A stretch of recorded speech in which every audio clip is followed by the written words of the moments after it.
देखिए 1960-61 में वो नेशनल जीडीपी में बंगाल का जो शेयर था वो तकरीबन 11% का था, आज वो लगभग 5.5% का है। तो ये दिखाता है कि बंगाल कितना डिक्लाइन किया है।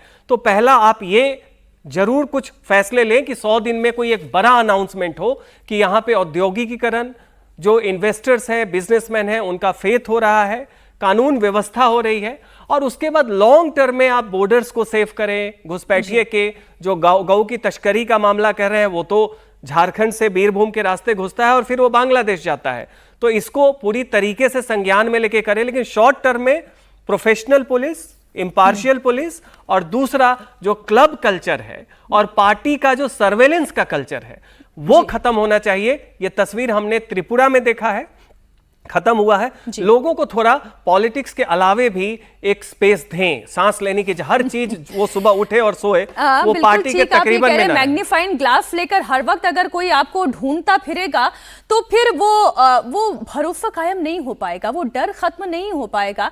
लेकिन एक और चुनौती जो रशीद जी मैंने अभी दर्शकों के सामने रखी, वो चुनौती है गौ तस्करी पर पूरी तरह से लगाम लगाना और साथ ही घुसपैठ को रोकना। और उसमें ये जो घुसपैठ है, ये वाला एंगल, तो अब तो डबल इंजन की सरकार हो गई। अब तो केंद्र में मोदी सरकार है, राज्य में भी शुवेंदु अधिकारी की सरकार हो गई। ये एक बहुत बड़ा चैलेंज है। वो जो 1600 किलोमीटर का पोरस बॉर्डर है, आप उसके ऊपर कितनी जल्दी फेंसिंग करा पाते हैं? जो नदियां हैं, नाले हैं, जहां से आराम से तैरकर बंगाल से बांग्लादेश, बांग्लादेश से बंगाल आया जाया जा सकता है, आप उस पर कितनी जल्दी बुलेट की रफ्तार से काम कर सकते हैं? जी मीनाक्षी, देखिए ये बड़ा एक संवेदनशील और प्रायोरिटी का मामला है।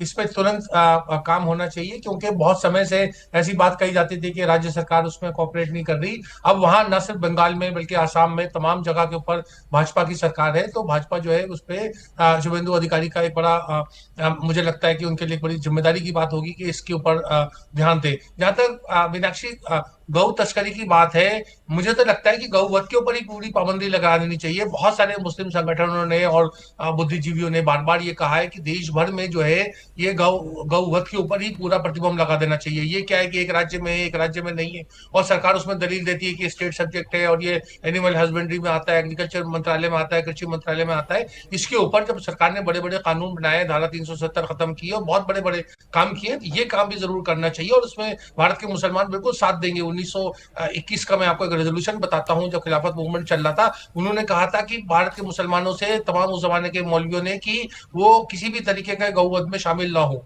और उसका पालन सब लोग करते आए हैं, तो उसको पर एक कानूनी शक्ल देने की बहुत ज्यादा जरूरत है। ये भी एक प्रायोरिटी एरिया होती है। एक और बात मीनाक्षी मैं चिन्हित करना चाहूंगा, वो मुख्यमंत्री बने हैं।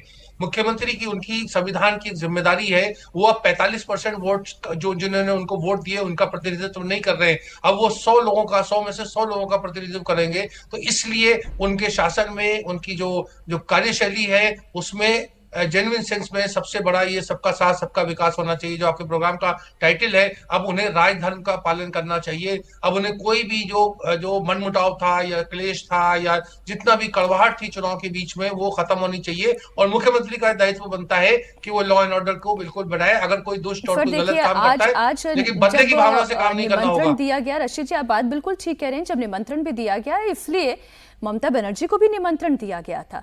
अब वो आना चाहें या ना आना चाहें, ये उनके प्रेरोगेटिव में था, उन्होंने नहीं आना स्वीकार किया। प्रधानमंत्री मोदी ने तो कह ही दिया था ना कि बदले की भावना के साथ काम नहीं होगा, बदलाव की भावना के साथ होगा। तो अब बदलाव की भावना से जुड़ा हुआ एक बयान है, रशीद जी मैं जरा दर्शकों के सामने रख दूं। नई सरकार का गठन हो गया और थोड़ी देर में शुभेंदु कैबिनेट पहली बैठक होगी, और पहली बैठक में क्या होगा इसका ऐलान 4 मई को प्रधानमंत्री नरेंद्र मोदी ने किया था, और उन्होंने आयुष्मान का वादा किया था। पहली कैबिनेट में ही आयुष्मान भारत योजना को हरी झंडी दिखाई जाएगी, और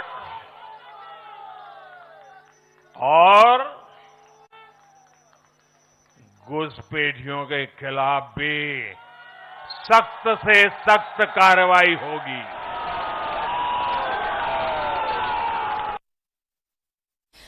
तो अभी जब ये बयान चल रहा था शास्त्री जी, ये तो बहुत बड़ी हकीकत है ना, पूरे देश में आयुष्मान योजना लागू हो जाती है, लेकिन पश्चिम बंगाल में नहीं हो पाती। क्यों? क्योंकि ममता बनर्जी नहीं चाहती थी। अभी थोड़ी देर पहले फज्जन जी कह रहे थे कि पूरे देश में प्रधानमंत्री ग्रामीण आवास योजना लागू हो जाती है, लेकिन पश्चिम बंगाल में नहीं हो पाती। क्यों? क्योंकि ममता बनर्जी को ये योजना पसंद नहीं है। अभी भी पश्चिम बंगाल में केवल कच्चे घर बन रहे थे।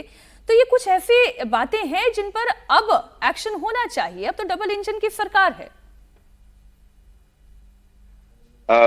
इस बात को मैं मानता हूं मीनाक्षी जी, दैट अभी मौका मिला है कि जो प्रॉमिसेस बीजेपी ने चुनाव के समय और उससे पहले और उसके बाद जो किए थे, उनका इम्प्लीमेंटेशन का काम अभी शुरू हो जाए। दिल्ली के कार्यक्रम में प्रधानमंत्री ने जिन बातों का जिक्र किया था, प्रधानमंत्री ने खुद कहा था कि इन विषयों पे हम इमीडिएटली उनको इम्प्लीमेंट करेंगे।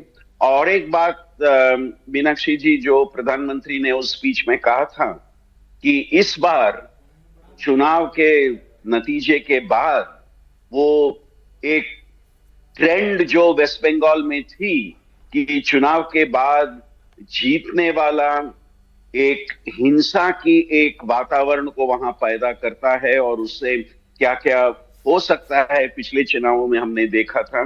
प्रधानमंत्री ने आश्वासन दिया था कि इस बार वो नहीं होगा, वो वातावरण को हम खत्म कर देंगे और कानून सुव्यवस्था को हम बनाए रखेंगे। और वो वादा भी इस सरकार पे वो रिस्पॉन्सिबिलिटी आ जाती है कि उसे वो करें।